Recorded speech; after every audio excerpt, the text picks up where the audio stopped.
नमस्कार दोस्तों, स्वागत है आपका मेरे YouTube चैनल NPS टॉक्स में। NPS टॉक्स में मैं आपको आज जिस शख्स के बारे में बताना चाहता हूँ वो धर्म के पुरोधा हैं, धर्म के अवतार, यम के अवतार। पांडवों में 5 भाइयों में सबसे बड़ा भाई, हाँ, युधिष्ठिर की बात कर रहा हूं मैं। वो युधिष्ठिर जो समाज में एक जैसा मूल्य स्थापित किया, उन्होंने मानवीय मूल्य स्थापित किया।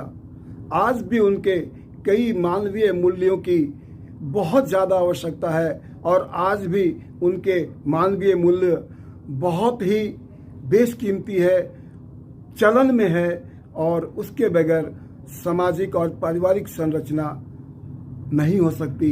आज भी वो बहुत ही उपयोगी है जो वो कह के गए हैं।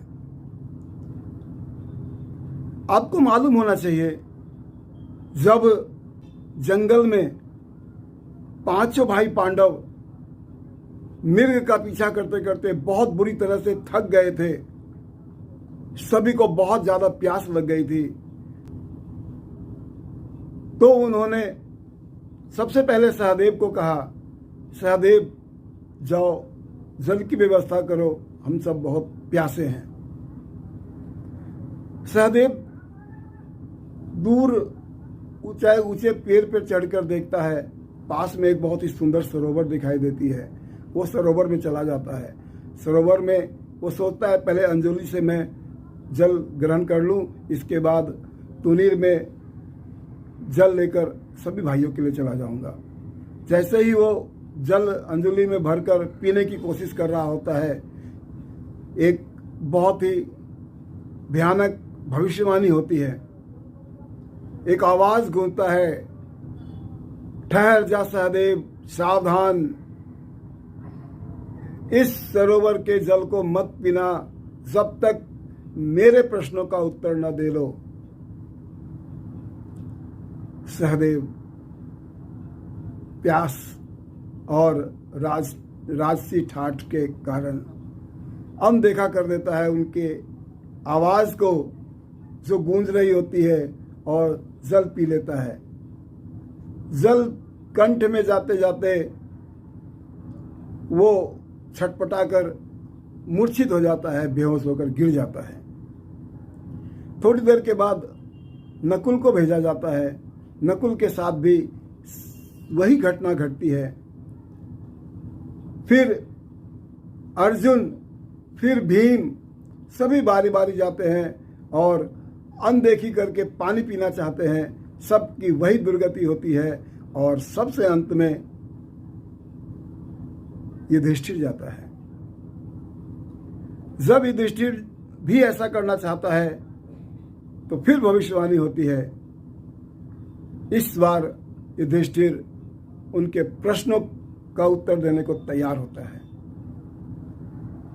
क्या वो प्रश्न थे और क्या उनके उत्तर युधिष्ठिर ने दिए? उन्होंने तब कहा था कि राष्ट्र कब मर जाता है,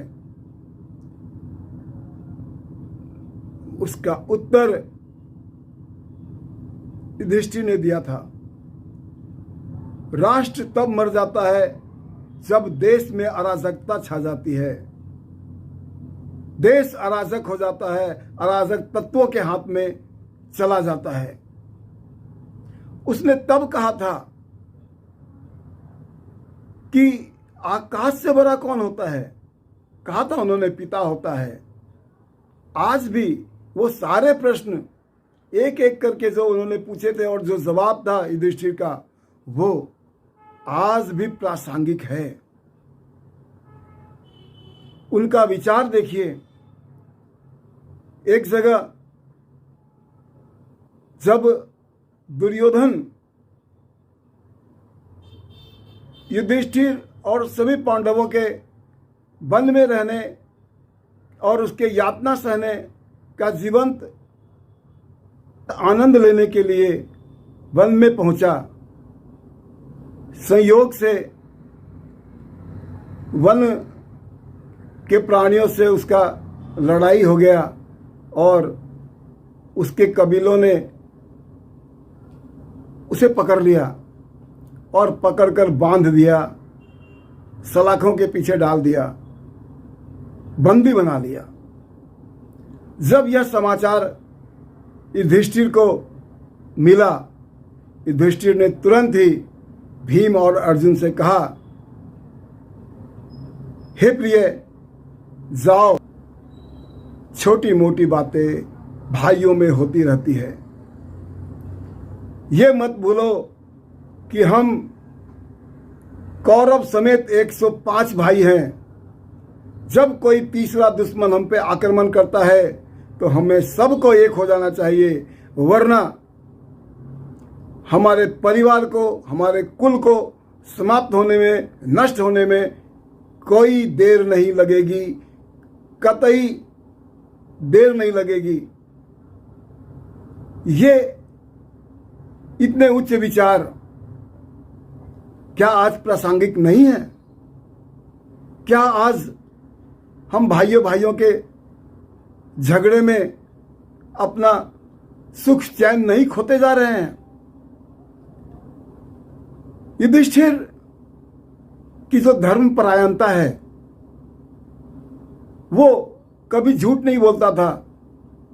हाँ, जीवन में एक भ्रामक झूठ बोला था, उसने भ्रम में डाला था गुरु द्रोणाचार्य को, जिससे कि उसने मृत्यु की इच्छा प्रकट की और वो मृत्यु को प्राप्त हुए थे। सिर्फ एक भ्रामक झूठ, वो भी स्पष्ट झूठ नहीं था। भ्रामक झूठ बोलने के एवज में उसे नरक के द्वार तक जाना पड़ा था। तो सोचिए, हम मानव कितने झूठ दिन भर में बोलते हैं, कितने पाप पूरी जिंदगी में किए होते हैं। हम किस तरह से सोच सकते हैं कि जो हमारा अंत होगा वो अच्छा होगा? हम खुशी खुशी स्वर्ग तक जा पहुंचेंगे। स्वर्ग नरक क्या है, क्या नहीं है, इसके बारे में मैं आगे भी चर्चा करूंगा। बस इतना बता दूं कि जिसका अंत बहुत भला होता है और जो लोग प्रसन्नतापूर्वक अपने शरीर को त्याग देते हैं, वो स्वर्ग में जाते हैं और पूरे कष्ट सहकर, कहते हैं ना, जो यहाँ किया है यहीं भर के जाना है। नरक की वेदना इंसान तब महसूस करता है जब वो किसी दोजख से गुजरता है, किसी दर्द से गुजरता है, किसी परेशानी से गुजरता है, किसी ना किसी ऐसे दुख से गुजरता है जो अनायास ही उसे मिलता हुआ दिखाई देता है, परंतु वो कर्मों का फल होता है। मैं आज युधिष्ठिर के बारे में आपको ज़्यादा क्या बता पाऊंगा, क्योंकि युधिष्ठिर वो चिराग है जो अनवरत जल रही है, जिसकी मान्यताओं पे ये समाज टिका हुआ है, जिसके धर्म के बल पर आज भी सामाजिक संरचना का खेल चल रहा है। वो महामानव, जो वो जीव थे, जो वो चराचर में ऐसे लोग हुए, जो सनातन धर्म में ऐसे महान विभूति हुए, उन लोगों से हमें थोड़ी सी भी सीख मिल जाए, उनका थोड़ा सा भी गुण हमारे दृष्टिगोचर हो जाए तो हमारा जीवन धन्य हो जाए। नमस्कार, धन्यवाद।